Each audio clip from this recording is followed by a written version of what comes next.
Assalamualaikum warahmatullahi wabarakatuh.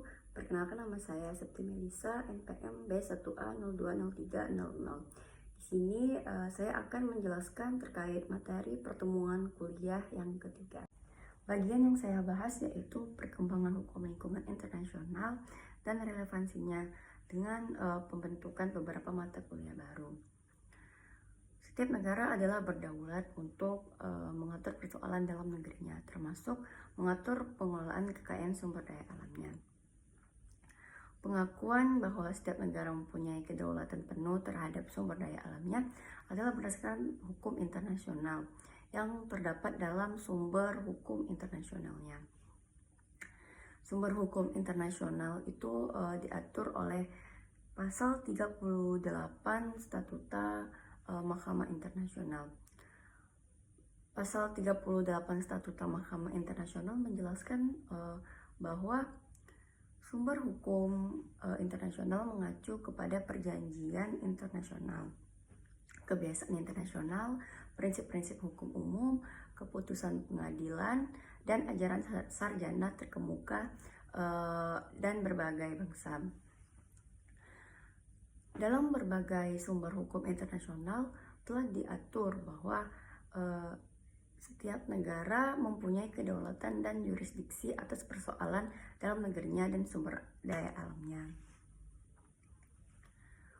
Perjanjian internasional dalam bentuknya sangat beragam, itu mulai dari piagam, statuta, traktat, konvensi, kovenan, protokol, dan lain sebagainya. Bentuk-bentuk perjanjian ini sering disebut sebagai hard law karena harus diratifikasi oleh suatu negara.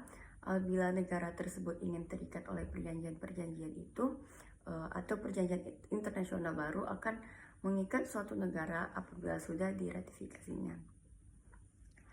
Sedangkan bentuk-bentuk perjanjian atau lebih tepat kesepakatan yang sering disebut soft law adalah deklarasi atau declarations, resolusi-resolusi Majelis Umum PBB. Sumber hukum internasional yang mengatur kedaulatan negara atas sumber daya alam belum ada dalam bentuk treaty atau hard law, tetapi baru terdapat dalam resolusi yang dibuat oleh Majelis Umum PBB.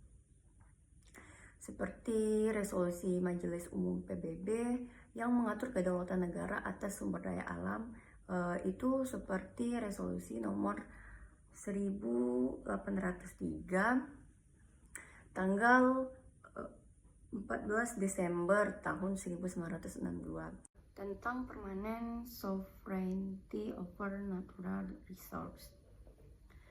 Resolution tentang kedaulatan permanen atas sumber daya alam setiap negara itu berkembang mulai pembentukan PBB sendiri sampai terus disempurnakan oleh setiap negara yang mungkin suatu saat akan diatur oleh sebuah konvensi.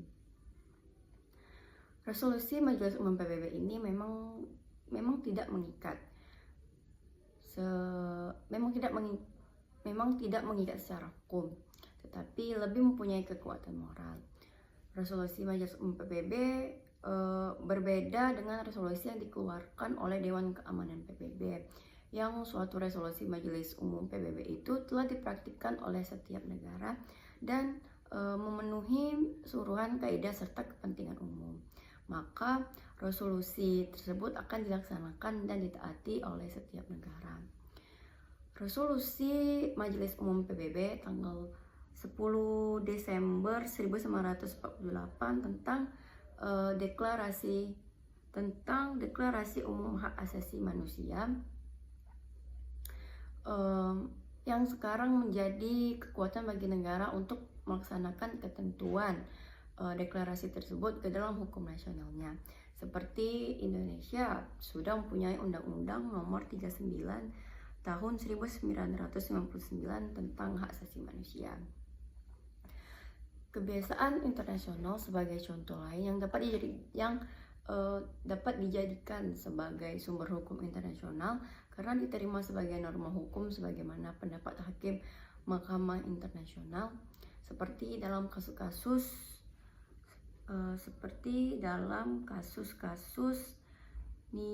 Nicaragua vs US. Mahkamah menyatakan bahwa prinsip larangan penggunaan kekuatan itu adalah sebuah prinsip hukum kebiasaan internasional dan memenuhi unsur psikologis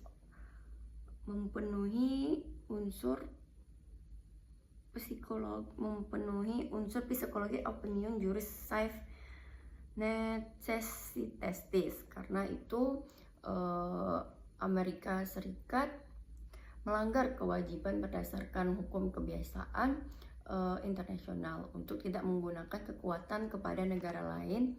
Bahkan prinsip larangan penggunaan kekuatan tersebut dalam piagam PBB telah mempunyai karakter jus cogens, yaitu bahwa setiap negara terikat untuk menghormati dan melaksanakan prinsip non-use of force tanpa perlu, apakah negara itu terikat oleh perjanjian atau tidak. Konsep pembangunan berkelanjutan ini ternyata lebih dipraktikkan oleh negara-negara sebagai upaya untuk melindungi dan melestarikan sumber daya alam serta lingkungannya. Karena perkembangan isu-isu lingkungan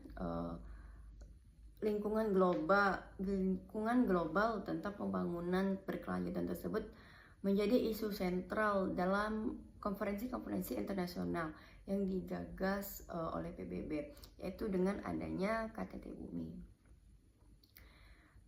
Dengan adanya KTT Bumi yang menghasilkan beberapa dokumen hukum lingkungan internasional yang penting, yaitu Konvensi Perubahan Iklim dan Keanekaragaman Hayati sebagai sumber hukum internasional dalam bentuk hard law yang mengikat negara-negara kalau sudah dimeratifikasi, dan bentuk soft law Deklarasi Rio pada tahun 1992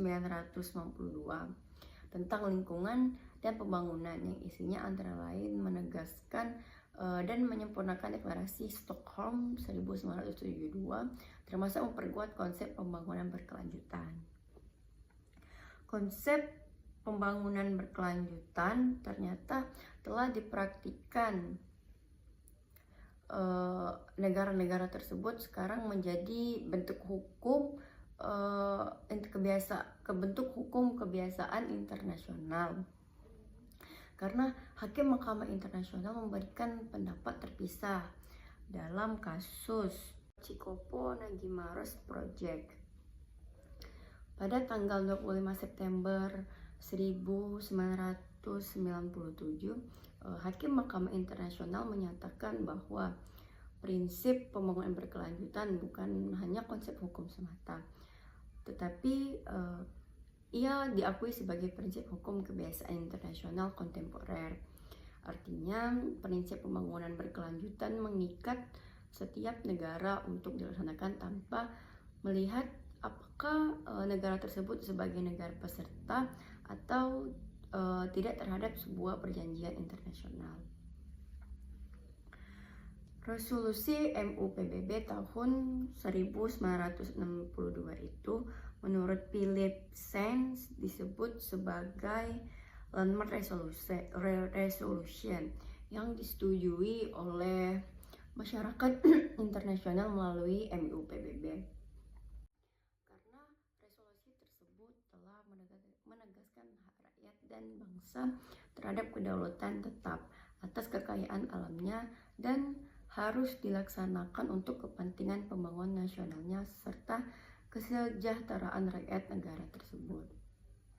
Ini berarti bahwa meskipun tidak ada sebuah treaty tentang kedaulatan tetap atas sumber daya alam yang mempunyai kekuatan hukum secara hard law, dengan adanya bahwa kedaulatan permanen atas sumber daya alam sebagai bentuk hukum kebiasaan internasional, maka setiap negara terikat untuk menghormati terhadap kedaulatan negara itu atas sumber daya alamnya, dan tidak boleh negara lain melakukan intervensi atau ikut campur terhadap kedaulatan tersebut kecuali berdasarkan kesepakatan bersama.